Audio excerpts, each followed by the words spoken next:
ಆತ್ಮೀಯ ಬಂಧುಗಳೇ, ಶ್ರೀಮದ್ ಭಗವದ್ಗೀತೆ ತತ್ವ ವಿವೇಚನಿ ಟೀಕಾ ಅಧ್ಯಾಯ 4 ಜ್ಞಾನಕರ್ಮ ಸನ್ಯಾಸ ಯೋಗ. ಇದರಿಂದ ನಾವು 12ನೇ ಶ್ಲೋಕವನ್ನ ತಿಳ್ಕೊಳ್ತಾ ಇದ್ವಿ. ಹೋದ ಭಾಗದಲ್ಲಿ ನಾವು ಇಹಮಾನುಷೇ ಲೋಕೆ ಅನ್ನೋದನ್ನ ಯಾಕೆ ಹೇಳಿದ್ದಾರೆ ಅನ್ನೋದ್ರ ಬಗ್ಗೆ ತಿಳ್ಕೊಂಡ್ವಿ. ಮತ್ತೆ ಮುಂದಿನ ಪ್ರಶ್ನೆ ಏನಿತ್ತು, ಕರ್ಮಗಳ ಫಲವನ್ನ ಬಯಸುವಂತ ಜನರು ದೇವತೆಗಳನ್ನ ಪೂಜೆ ಮಾಡ್ತಾ ಇರ್ತಾರೆ. ಯಾಕೆಂದ್ರೆ ಅವರಿಗೆ ಕರ್ಮಗಳಿಂದ ಉಂಟಾಗುವಂತಹ ಸಿದ್ಧಿ ಬೇಗ ಸಿಗುತ್ತಲ್ಲ, ಯಾಕೆ ಅನ್ನೋ ಪ್ರಶ್ನೆಗೆ ಉತ್ತರವನ್ನ ನಾವು ತಿಳ್ಕೊಳ್ತಾ ಇದ್ವಿ. ಯಾಕೆ ಅಂತಂದ್ರೆ, ಯಾರು ಸಾಂಸಾರಿಕ ಭೋಗಗಳಲ್ಲಿ ಆಸಕ್ತಿ ಇರುತ್ತೋ ಅಂಥವ್ರು ತಮ್ಮ ಫಲಗಳನ್ನ, ಅಂದ್ರೆ ಈಗ ನನಗೆ ಮನೆ ಬೇಕು, ಮಕ್ಕಳು ಬೇಕು, ಅಥವಾ ಆಸ್ತಿ ಬೇಕು, ಅಥವಾ ನನಗೆ ದೊಡ್ಡ ಒಂದು ಅಂತಸ್ತಿರಬೇಕು, ಒಂದು ಪ್ರಸಿದ್ಧಿಯನ್ನ ಪಡಿಬೇಕು, ದೊಡ್ಡಸ್ತಿಗೆಯ ರೂಪದಲ್ಲಿ ಏನೇನೋ ಪಡಿಬೇಕು ಅಂತ ಇಷ್ಟಪಡ್ತಾ ಇರ್ತಾರಲ್ಲ, ಅಂಥವರ ವಿವೇಕ ಜ್ಞಾನ ಏನಾಗಿರುತ್ತೆ, ಬೇರೆ ಬೇರೆ ರೀತಿಯ ಭೋಗ ವಾಸನೆಗಳಿಂದ ಅದು ಆವೃತವಾಗ್ಬಿಟ್ಟಿರುತ್ತೆ.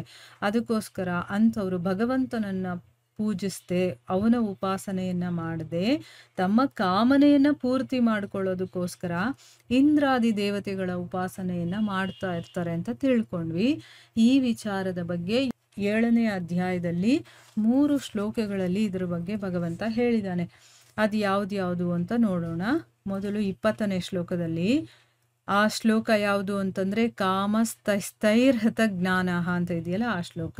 ಅದರಲ್ಲಿ ಏನು ಹೇಳಿದಾನೆ, ಆಯಾ ಭೋಗಗಳ ಕಾಮನೆಯ ಮೂಲಕ ಯಾರ ಜ್ಞಾನ ಅಪಹರಿಸಲ್ಪಟ್ಟಿರುತ್ತೋ, ಅಂದ್ರೆ ಬರೀ ಭೋಗಗಳನ್ನ ಭೋಗಿಸೋದ್ರಲ್ಲೇ ಅವರ ಜ್ಞಾನ ಅಪಹರಿಸಿರುತ್ತೋ ಅಂತ ಜನರು ತಮ್ಮ ಸ್ವಭಾವದಿಂದ ಪ್ರೇರಿತರಾಗಿ ಆಯಾ ನಿಯಮಗಳನ್ನ ಧಾರಣೆ ಮಾಡಿಕೊಂಡು ಬೇರೆ ದೇವತೆಗಳನ್ನ ಭಜಿಸ್ತಾರೆ ಅಥವಾ ಪೂಜಿಸ್ತಾರೆ ಅಂತ ಹೇಳಿದ್ದಾರೆ. ಈಗ ನನಗೆ ಮನೆ ಬೇಕು, ಅದಕ್ಕೋಸ್ಕರ ನಾನು ಯಾವುದಾದ್ರೂ ಒಂದು ದೇವತೆಯನ್ನು ಆರಿಸ್ಕೊಂಡು ಆ ದೇವತೆಗೆ ಒಲಿಸ್ಕೋಬೇಕು ಅಂತಂದರೆ ನಾನು ಏನು ವಿಧಿವಿಧಾನಗಳನ್ನು ಅನುಸರಣೆ ಮಾಡಬೇಕು ಅದನ್ನು ಮಾಡಿಕೊಂಡು ಅದನ್ನು ಪೂಜಿಸೋದು, ಭಜಿಸೋದು, ಇದನ್ನೆಲ್ಲ ಮಾಡೋದು.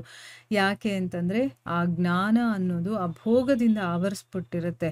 ಅವರಿಗೆ ಭಗವಂತನನ್ನು ಭಜಿಸ್ಬೇಕು, ಅವನನ್ನು ಸೇವಿಸ್ಬೇಕು ಅನ್ನೋದಿರೋದಿಲ್ಲ, ನನ್ನ ಕಾಮನೆ ಪೂರ್ತಿ ಮಾಡ್ಕೊಳ್ಬೇಕು ಅನ್ನೋದೇ ಅವ್ರ ಮನಸ್ಸಲ್ಲಿರುತ್ತೆ. ಸೊ ಜ್ಞಾನ ಅಲ್ಲಿ ಅಜ್ಞಾನವಾಗಿರೋದ್ರಿಂದ, ಅವರ ವಿವೇಕ ಜಾಗೃತವಾಗದೇ ಇರೋದ್ರಿಂದ, ಅಥವಾ ಅದು ಆ ವಿವೇಕ ಅಥವಾ ಜ್ಞಾನ ಅನ್ನೋದು ಆವರಿಸ್ಕೊಂಡ್ಬಿಟ್ಟಿರೋದ್ರಿಂದ, ಭೋಗದಿಂದ ಆವರಿಸ್ಕೊಂಡಿರುತ್ತಲ್ಲ, ಅದಕ್ಕೆ ಅವರು ಆಯಾ ದೇವತೆಗಳ ಪೂಜೆಯನ್ನು ಮಾಡ್ತಾರೆ ಅನ್ನೋದು ಈ ಶ್ಲೋಕದಲ್ಲಿ ಹೇಳಿರೋದು. ಇನ್ನು 21ನೇ ಶ್ಲೋಕದಲ್ಲಿ ಏನು ಹೇಳಿದ್ದಾರೆ, ಯಾವುದು ಆ ಶ್ಲೋಕ ಅಂತಂದರೆ ಯೋ ಯೋ ಯಾಮ್ ಯಾಮ್ ತನುಮ್ ಅಂತ ಬರುತ್ತಲ್ಲ ಆ ಶ್ಲೋಕ. ಅದರಲ್ಲಿ ಏನು ಹೇಳಿದರೆ, ಯಾವ ಯಾವ ಸಕಾಮ ಭಕ್ತರು ಯಾವ ಯಾವ ದೇವತೆಯ ಸ್ವರೂಪವನ್ನು ಶ್ರದ್ಧೆಯಿಂದ ಪೂಜಿಸೋದಕ್ಕೆ ಇಷ್ಟಪಡ್ತಾರೋ ಆಯಾ ಭಕ್ತನ ಶ್ರದ್ಧೆಯನ್ನು ನಾನು ಅದೇ ದೇವತೆಯ ಕುರಿತು ಸ್ಥಿರಗೊಳಿಸ್ತೀನಿ. ಅಂದರೆ ಯಾರ್ಯಾರು ಯಾವ್ಯಾವ ರೀತಿಯಲ್ಲಿ ಭಜಿಸ್ಬೇಕು ಅಂತ ಪೂಜಿಸ್ಬೇಕು ಅಂತ ಇಷ್ಟಪಡ್ತಾರೋ ಅದೇ ರೀತಿಯ ಶ್ರದ್ಧೆಯನ್ನು ನಾನು ಕೊಡ್ತೀನಿ. ಯಾಕಂದರೆ ಎಲ್ಲದಕ್ಕೂ ಪ್ರೇರಣೆ, ಎಲ್ಲದಕ್ಕೂ ಅವ್ನು ಪರ್ಮಿಷನ್ ಕೊಡೋನು ಯಾರು ಅಂದರೆ ಭಗವಂತ. ನಾನು ಏನು ಇಷ್ಟಪಡ್ತೀನೋ ಅದನ್ನು ನೆರವೇರಿಸ್ಕೊಡ್ತಾನೆ.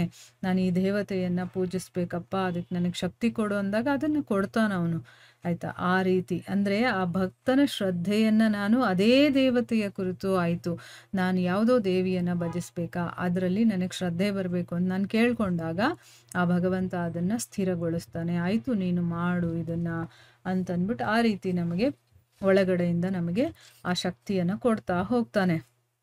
ಇನ್ನು ಮುಂದಿನ ಶ್ಲೋಕದಲ್ಲಿ ಏನು ಹೇಳ್ತಾ ಇದ್ದಾನೆ, ಯಾವುದದು ಸ ತಯಾ ಶ್ರದ್ಧೆಯ ಅಂತ ಶ್ಲೋಕ ಬರುತ್ತೆ. ಅದರಲ್ಲಿ ಏನು ಹೇಳ್ತಾನೆ, ಆ ಮನುಷ್ಯ ಅಂತಹ ಶ್ರದ್ಧೆಯಿಂದ ಯುಕ್ತನಾಗಿ ಆ ದೇವತೆಯ ಪೂಜೆಯನ್ನು ಮಾಡ್ತಾನೆ, ಮತ್ತು ಆ ದೇವತೆಯಿಂದ ನನ್ನಿಂದಲೇ ವಿಧಿಸಲ್ಪಟ್ಟಂತಹ ಆ ಬಯಸಿದ ಭೋಗಗಳನ್ನು ಕೂಡ ನಿಸ್ಸಂದೇಹವಾಗಿ ಪಡಿತಾನೆ. ಅಂದರೆ ಏನು, ಭಗವಂತ ನಮ್ಮ ಒಳಗಡೆನೇ ಇದ್ದಾನೆ. ನಾನು ಏನು ಆಸೆ ಪಡ್ತೀನೋ, ಯಾವ ಭಾವದಲ್ಲಿ ಇಷ್ಟಪಡ್ತೀನೋ, ಯಾವ ರೀತಿ ಇಷ್ಟಪಡ್ತೀನೋ ಅದನ್ನು ನಮ್ಮಲ್ಲಿ ಸ್ಥಿರಗೊಳಿಸ್ತಾನಲ್ವಾ. ಈಗ ನನಗೆ ಯಾವುದೋ ಒಂದು ದೇವತೆ ಮೇಲೆ ಶ್ರದ್ಧೆ ಇದ್ದಾಗ ಆ ಶ್ರದ್ಧೆಯಿಂದ ನಾನು ಆ ದೇವತೆಯನ್ನು ಪೂಜೆ ಮಾಡಿದಾಗ ಆ ದೇವತೆಯಿಂದಾನೇ ನನ್ನಿಂದ, ಅಂದರೆ ಅಲ್ಲಿ ಭಗವಂತನೇ ಈ ರೂಲ್ಸನ್ನೆಲ್ಲ ಮಾಡಿರ್ತಾನೆ, ಇಷ್ಟನ್ನು ಮಾಡಿದ್ರೆ ಇವನಿಗೆ ಈ ಫಲ ಬರಬೇಕು ಅಂತಂದ್ಬಿಟ್ಟು ಆ ಬಯಸಿದ ಭೋಗಗಳನ್ನು ಕೂಡ ಅವನು ನಿಸ್ಸಂದೇಹವಾಗಿ ಕೂಡ ಅವನು ಕೊಡ್ತಾನೆ ಭಗವಂತ. ಅಂದರೆ ನಾವು ಅನ್ಯ ದೇವತೆಗಳನ್ನು ಪೂಜೆ ಮಾಡಿದ್ರೂ ಕೂಡ ಅದು ಕೂಡ ಭಗವಂತನಿಂದ ಅನ್ಯ ದೇವತೆಯ ಮೂಲಕ ನಮಗೆ ಸಿಗುತ್ತೆ. ಆದರೆ ನನಗೆ ಶ್ರದ್ಧೆ ಯಾರಲ್ಲಿರುತ್ತೆ?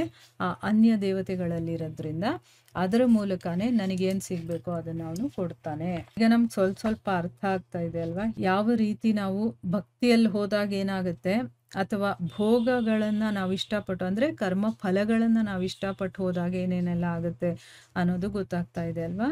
ನೋಡಿ, ಈಗ ನಾವು ಭಗವಂತನನ್ನ ಮರ್ತಿದೀವಿ, ನಮ್ಮ ಭೋಗಗಳಿಗೆ ನಾವು ತುಂಬ ಇಂಪಾರ್ಟೆನ್ಸ್ ಕೊಡ್ತಾ ಇದ್ದೀವಿ. ನನ್ನ ಆಸೆಗಳೇನಿದೆಯೋ, ನನಗೆ ಇದು ಬೇಕು ಅದು ಬೇಕು ಅದರಲ್ಲೇ ನಾವು ಮುಳುಗಿರೋದ್ರಿಂದ ನಮಗೆ ಯಾವುದು ಸರಿ ಯಾವುದು ತಪ್ಪು ಅಂತ ಯೋಚನೆ ಮಾಡುವಷ್ಟು ಶಕ್ತಿ ಇಲ್ಲ. ನಾವು ಏನು ಅನ್ಕೊಂಡಿದ್ವೋ ಅದೇ ಸರಿ ಅಂತ ಅನ್ನಿಸ್ತಾ ಇರತ್ತೆ ಅಲ್ವಾ? ನಾವು ಈ ಜಗತ್ತಿಗೆ ಬಂದಿರೋದು ಏನಕ್ಕೆ ಅನ್ನೋದನ್ನೇ ನಾವು ಮರ್ತು ಹೋಗಿರೋದ್ರಿಂದಾನೇ ಬರೀ ನಾವು ನಮ್ಮ ಆಸೆಗಳೇನಿದೆಯೋ ಅದನ್ನ ಈಡೇರಿಸ್ಕೊಳ್ಳೋದು, ಅದಕ್ಕೇನು ಮಾಡಬೇಕೋ ಅದನ್ನೇ ಮಾಡ್ತಾ ಇದ್ವಿ. ಇವಾಗ ಜಗತ್ತಲ್ಲಿ ನೋಡಿ, ಯಾರಾದರೂ ಭಗವಂತನಿಗೋಸ್ಕರ ಅಂತ ತಮ್ಮನ್ನು ತಾವು ಸಮರ್ಪಣೆ ಮಾಡ್ಕೊಂಡಿದ್ದಾರ, ಅವನಿಗೋಸ್ಕರ ಅಂತ ಎಲ್ಲ ಮಾಡ್ತಾ ಇದ್ದಾರ?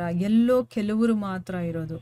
ಇನ್ನು ಮ್ಯಾಕ್ಸಿಮಮ್ ಇರೋದೆಲ್ಲ ಏನಕ್ಕಿದ್ದಾರೆ ಅಂತಂದರೆ ಭೋಗಗಳನ್ನು ಭೋಗಿಸೋದಕ್ಕೋಸ್ಕರ, ನನ್ನ ಆಸೆಗಳನ್ನು ಈಡೇರಿಸ್ಕೊಳ್ಬೇಕು ಅಂತಿದ್ದಾರೆ ಹೊರತು ಮನಸ್ಸಿನಲ್ಲಿ ಆಸೆಗಳಿಲ್ಲದೆ ಭಗವಂತನ ಸೇವೆನೇ ಸರ್ವಸ್ವ ಅಂತ ಅನ್ಕೊಂಡಿರೋರ್ನ ನಾವು ನೋಡ್ತಾ ಇದ್ದೀವಾ? ಇದ್ದಾರೆ, ಇಲ್ಲ ಅಂತಲ್ಲ. ಕೆಲವರು ಎಲ್ಲೋ ನಾವು ಹುಡ್ಕೊಂಡು ಹೋಗ್ಬೇಕಾಗ್ಲೇ ಸಿಗೋದು ಅಲ್ವಾ? ಆ ರೀತಿಯ ಒಂದು ಪರಿಸ್ಥಿತಿಯಲ್ಲಿ ನಾವಿದ್ದೀವಿ. ಅದಕ್ಕೆ ಭಗವದ್ಗೀತೆಯನ್ನು ನಾವು ಓದಿದಾಗ, ಅದರಲ್ಲಿರುವಂಥ ವಿಚಾರಗಳನ್ನು ತಿಳ್ಕೊಂಡಾಗ ನಮಗೆ ವಾಸ್ತವ ಏನು ಅನ್ನೋದು ಗೊತ್ತಾಗುತ್ತೆ. ಆವಾಗ ನಾವು ಏನು ಮಾಡ್ತಾ ಇದ್ದೀವೋ ಅದನ್ನು ತಿದ್ಕೊಳ್ಳೋದಕ್ಕೆ ನಮಗೆ ಸಹಾಯ ಆಗುತ್ತೆ. ಇಲ್ಲಾಂದರೆ ನಾವು ಮಾಡ್ತಾ ಇರೋ ತಪ್ಪನ್ನೇ ಮಾಡ್ಕೊಂಡು ಹೋಗ್ತಾ ಇರ್ತೀವಿ. ಅದರಿಂದ ಏನೂ ಪ್ರಯೋಜನ ಆಗೋದಿಲ್ಲ. ಇದರ ಮುಂದುವರಿದ ಭಾಗ ಇನ್ನೂ ಇದೆ, ಅದನ್ನು ನಾವು ಮುಂದಿನ ಭಾಗದಲ್ಲಿ ತಿಳ್ಕೊಳ್ಳೋಣ. ಹರೇ ಕೃಷ್ಣ.